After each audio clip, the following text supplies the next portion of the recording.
what they'll think they're fine, but I wish them the best. Some in the British media have called the move irresponsible, abandoning their posts during a time of economic crisis.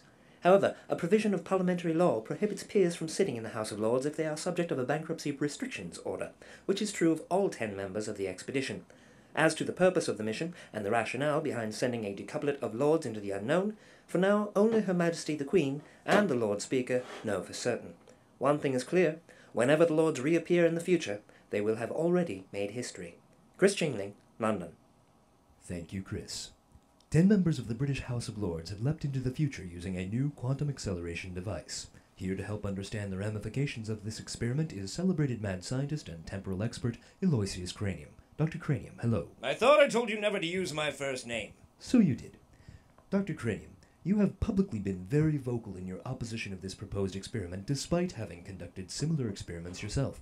What exactly is your concern? Well, Pomfrey, time travel is a dangerous area. My own experiments have verified that it is only safely employed in one direction, to the future. The British Lords are said to have leapt into the future. But even that is not without dangers. My experiments were only with one subject at a time. My equations suggested that any more than that and you run a serious risk of damaging the space-time continuum itself. Damaging how? Ripples of folded space-time, anomalies, time loops, the decimation of any-time minutes, temporal cloning, the list goes on and on. Should we be worried?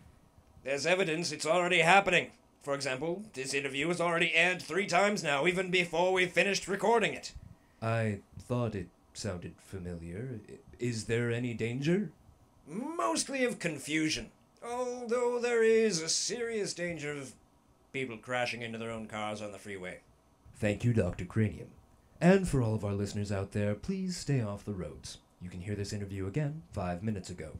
You're re-listening to NPR. I'm Peter Strassel.